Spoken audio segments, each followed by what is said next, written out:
Hi viewers, you are welcome again to my YouTube channel. Should in case you are new to this channel, my name is Farmer Tanto. I'm a grassroots environmental activist. I'm a farmer, I'm a social entrepreneur, and I am an uprising YouTuber here in Cameroon. So today I'm here in Bamenda City. You know, I am in My 4, which is one of the neighborhoods in Bamenda, to visit a lady who is into backyard fish farming. So just join me and let's go capture her story so that you can learn from her experience what inspired her to start backyard fish farming. Ciao.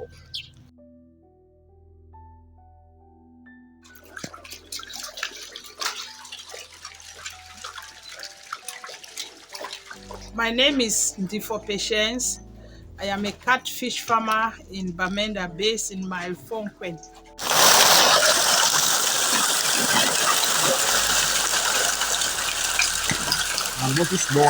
Hi viewers, so I am here in My 4 to meet this amazing lady who is into backyard fish farming. Nice to meet you, Mama. Thank you. Wow. So what's your name? I'm called Madame Ndifor Patience, Okay. and I'm an entrepreneur, Yeah. and I also work with a non-governmental organization, SEDEP. Okay, SEDEP. Yes. Wow, what's the meaning of SEDEP? Society for Initiatives in Rural Development and Environmental Protection. Okay. So we have been doing a lot of development work in communities with groups, and since we are in a crisis, we are also into the humanitarian domain. Okay. Yes. Wow. Now let's come back to your fish farm. We met in a meeting somewhere to talk about water issues in the Northwest region. Yeah. But you mentioned to me about your fish farm, and I was like, wow, I really needed to come capture your story. So actually, what inspired you to start this backyard fish farming? Okay, I actually started this backyard fish farming in the heart of the crisis, Okay. because when we realized that we had to go for some weeks with a lot of shutdowns, and Yeah. it was difficult. You cannot buy from the market. Yeah. You cannot do something. So this idea came into our minds that we can start a backyard fish farming, where we can harvest the fish and eat, and it can also serve our neighborhood. Wow. So that is what really prompted us. So we started actually with 2 ponds, Okay. and we have been growing in the project. So how many ponds do you have now? We have 11 ponds. 11 ponds. Yes. So which varieties of fish do you breed in these ponds? We have only catfish for now. Okay. And we hope in the future to bring in a tilapia. Okay. Yes. But actually, when we started, it wasn't really easy. So wanted to really master the production of catfish. So when we have the experience and we are sure we can do it very well, then we can expand to other species. Now, in all these 11 ponds, what is the capacity of the fish inside now? Well, actually, the 11 ponds, we have not put fish in all the 11 ponds. Okay. Presently, there are fish in 3 of the ponds. Okay. And the other ponds, we have Azolla, Okay. which is a plant which we are growing and we are using to feed the fish. Yeah, I was still to come to that. Yes. What do you feed your fish with? Actually, we buy feed already compounded from a Belcocam, which is a company in Cameroon. Okay. And we also get fish feed from Nigeria. Okay. So we use those ones to feed. But at one point, the price of 15 kilogram of feed was really expensive. We were buying at one point at 28,000, 30,000, and we saw that we could not cope. Yeah. To keep buying like that and feeding the fish. Yeah. So when we're now trying to research how can we do to maybe substitute or add other things to reduce the cost. That's right. We stumbled on Azolla. Azolla? Yes. Okay. So when we did a lot of research on it, we saw that it's a plant that in other countries, people are using it to feed their fish. And we started trying how we could get it. Then we stumbled on one farmer also. Okay. It's called Mr. Paul. Okay. And we bought a kilogram of Azolla from him at 25,000 francs a kilo. Wow. And we started growing it. And so is that kilogram of 25,000 that has spread in the ponds that you have Azolla now. Okay. So what you have here in this pond now is called Azolla. It's called Azolla. Wow. Yes. And where did it come from? As I said, actually the person we got from, who is Mr. Paul, he got it from Kenya. Okay. So he brought it and started growing it in his pond. But he's also a fish farmer. Wow. And then we bought from him Aha. and we started growing it in our own ponds. So how do you feed Azolla to? Do you just put the fish inside the pond, or you harvest the Azolla and then feed the fish in other ponds? We harvest the Azolla and we feed the fish in other ponds. Okay.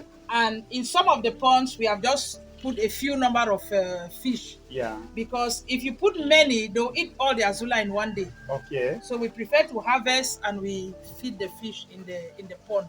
So mostly in the mornings we harvest the Azolla and feed the fish. Then in the evening we give the compounded feed that we buy from the market. Okay. Yes.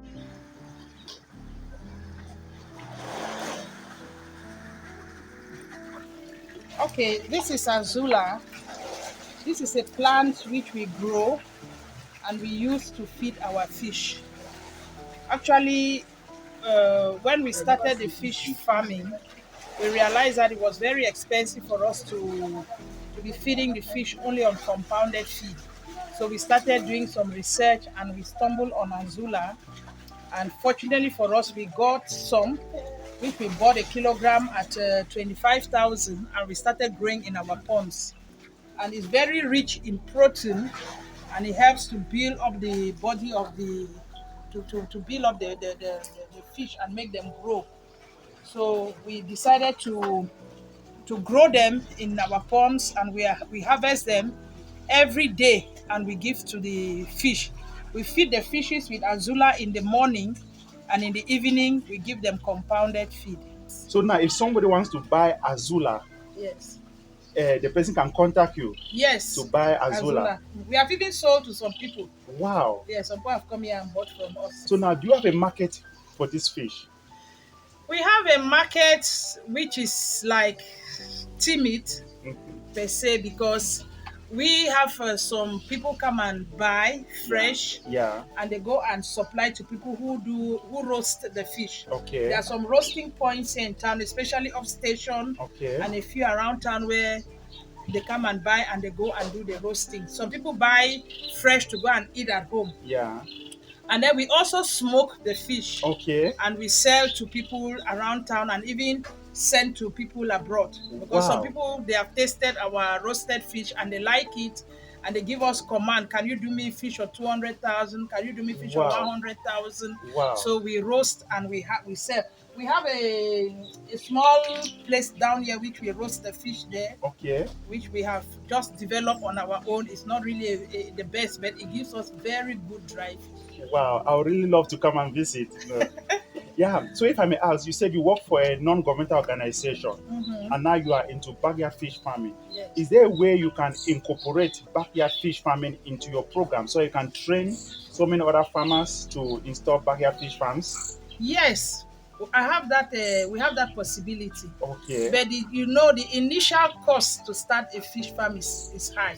Yeah. So we are looking for ways that we can maybe raise funds to support some really people who have space Okay. and who can be able to do the backyard farming to support them with the infrastructure Okay. and maybe the first stock of fish and feed. Oh wow. Yes, because to get these ponds put up, even the concrete ones, Yeah. it's very expensive. Wow. So that is just the challenge we are having. But Wow. I have that in mind that since I've already mastered the technology, I'm Yeah. already doing it, I'm succeeding in it. Yeah. That is one of my dreams to do in the future. So what can it cost to organize a training, like to train 20 farmers who might be inspired to, who are interested to start backyard fish farm? What can be like the total cost? Well, the total cost cannot be more than around 200 to 50,000. Just for the training? For the training, yes. Okay. Because we need to maybe explain to them maybe the construction of the ponds. Yeah. Because this one we do it ourselves with my husband and my children. That's right. It's only the concrete ponds and we had to pay for labor. Okay. So if now we need to show them how to construct the tarpaulin ponds. Yeah. And then how to maybe manage the fish, especially when they are still at the level of fingerlings. That's right. For them to be able, because that's the most delicate stage of the fish. That's right. To get them to juveniles before they start growing to maturity. So we need to do all that training, then show them how they can also feed the fish and give basic treatment. That's right. Because at times, if you don't manage to check the oxygen level of the water, Yeah. you keep the water dirty, you don't change it regularly, the fishes can get sick. Yeah. And you need to maybe give some basic treatment to the fish. So we need to do all that. Wow. You just mentioned about water. Now we're in the peak of dry season and there is water scarcity. How do you get water to fill all these fish ponds? I have a well Okay. which we dug purposely for this project. Wow. Is it like drilled or just a manually dug? It was manually dug, but there are rings inside, Okay. which we have a lot of water. Actually, we dug 3 ponds well before we succeeded to get enough water. Okay. Yeah, so we are using the water, and the water is also helping us because we also share water in our neighborhood because people don't Okay. have water. Wow. So we have a lot of water. We have these tanks Yeah. where we pump the water Okay. and then we share to our neighbors. Wow, that's wonderful. Yes, You and know. so we don't have problem with water concerning our fish. Okay. We can drain our ponds after every 3 or 4 days, depending on the state of the pond. That's right. Because you don't just drain, you must look at the state of the pond, the color of the water, how the fishes are reacting. Then you know that, okay, I need to change the water. Wow. At times, we might not drain all the water, we might reduce it and then top it. Mhm. Yes, to keep the fish fresh and good. Wow. You know, a lot of young people are shy, of going into agriculture. And this is one of the most, simplest form of agriculture you can practice at the backyard. If you have one advice to young people who may want to go into fish farming, what would that advice be? Maybe you can just look at the camera and. Okay, my advice is that, as we said, farming does not deceive anyone. Yeah. It doesn't fail. You just need to take the courage and you start something. You might have a little challenges at the beginning because maybe you're still trying to really master the technology, but once you have started, you keep going. I think now in my home, we cannot say we can eat fish at any time we want. That's right. We can even give as gift to our families, to our neighbors, to our friends. Yes, either the fresh or the smoked ones. So I want to encourage young people who are out there who don't even have anything to do. If you have space, you can start with 1 or 2 ponds. To construct the tarpaulin pond is not really expensive. You can start with it, you get a few fingerlings, you put there, and you start mastering the technology. And as you keep selling, a kilogram of catfish is 2,500. Wow. So you can imagine if you have good sizes, That's right. you can sell and make good profit. Wow. So people should not think that fish farming is for, I don't know, it's for everybody. Yeah. So now, I created my YouTube platform to showcase amazing innovations that people are doing at the grassroots, especially we are living in Bamenda in the crisis period, but we need to evolve in innovations. Yeah. Now, if somebody was to come to your aid and said, hey, I've watched your video and I want to support you people, train more farmers, what would be your needs? We need space for training, Okay. which we have some space. But now we need the farmers to come because this training is actually doing demonstration and practical. It's not a lot of theory. Yeah. And we also need that once we train them, they should come to like my site where I've already established. That's right. Come and even do some practical work there and do some hands-on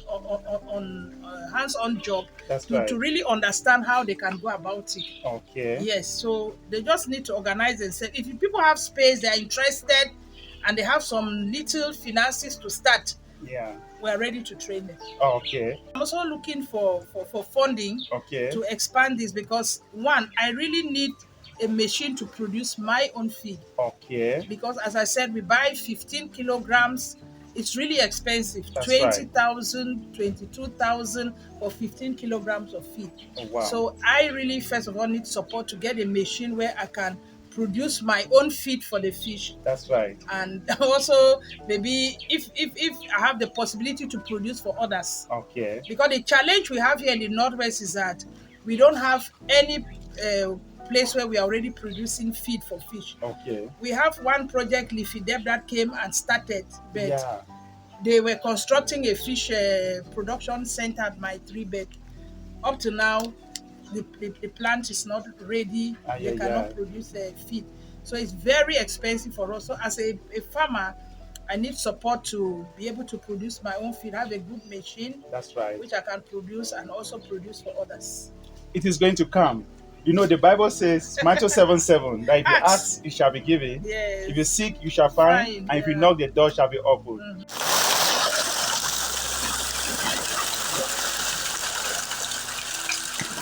And what is more? Wow. So, man, so, where do you get your fingerlings? We get our fingerlings mostly from Nigeria. Okay. Why Nigeria? Because Nigeria has been in fish farming for long, Okay. and they mastered the technology of producing good fingerlings. Okay. Yes. Wow. So we buy from Nigeria. We have some people who buy and bring and supply to us. Okay. Yes. Wow. So how long do they take to get to maturity? It takes between 8 months to 1 year. Okay. Yeah, so from 8 months you can start harvesting, because all of them don't grow at the same pace. So there are some that grow faster than others. So from 8 months you can start harvesting the fish. Okay. Yes, and by that time you can have fishes of about 1.5, 2 kilograms. What? Yes. Wow. Yeah. I said. So now, don't you think that in future you might construct a hatchery so I can start producing fingerlings rather than getting from Nigeria? That is one of my projects, which is a bit long term, because I need to master the technology, and to do that, I have that in mind. Okay. Yes. That is the second step. When I already have my feed where I can produce my own feed, the next thing is to know how to get the eggs, remove them, get them fertilized, and then produce my own fingerlings. Wow. Yes. Wow. Wow. Oh my goodness. So I need some training on that. Okay. Wow. This is, oh boy. Wow. This is so amazing, fam. Wow. I think we're really going to network to see how we can develop, backyard fish farming in Bamenda City. That's very important. Where do you see yourself in the next 5-10 years as far as scaling up this backyard fish farming is concerned? Well, I see myself as a big entrepreneur in the next 5 years, with a lot of fish that I can supply, both fresh and dry. Okay. And in the next 5 years, I want to have a real modern drying space, where I can really dry the fish well and even export. That's right. That is why I want to see myself in the next 5 years. Wow. From little things, big things grow. Yeah. Beside my fish farm, I have my piggery, where I'm growing pigs, and firstly is to consume and then also to sell the piglets. So presently I have 3 mature pigs, 1 Duroc and 2 large whites. This male is ready for market. I want to sell it during this period, so that I can leave just the 2 females who are pregnant to farrow, and then I grow the piglets and sell. Wow, thank you so much for being on my platform, Mama. Thank you. The world is watching at you, and you never know who is going to come to your aid. No problem. Wow, thank you so much. Hi, viewers. Man, I feel so inspired, to come and meet Ma Ndifor, who is into backyard fish farming. And something that I've learned today, which I've never known about it before, is called Azolla. It is a weed that you grow in your ponds and you can use to feed your fish. Wow. Do you see that? This is called Azolla. It is a fish meal. It's a plant which is used to feed fish. That it came from Kenya, man. I've been to Kenya several times, but I've never seen Azolla, or I've never heard about it. I'm encouraging all fish farmers in Bamenda, wherever you are, or in Cameroon, anywhere, please research more about Azolla, and you are going to substitute high cost of fish meal. If you are new to my channel, please do me a favor to subscribe, like, share this video, and together we are going to support those making a difference in Africa to let them shine. I am farmer. No farmer, no future. Peace and blessings.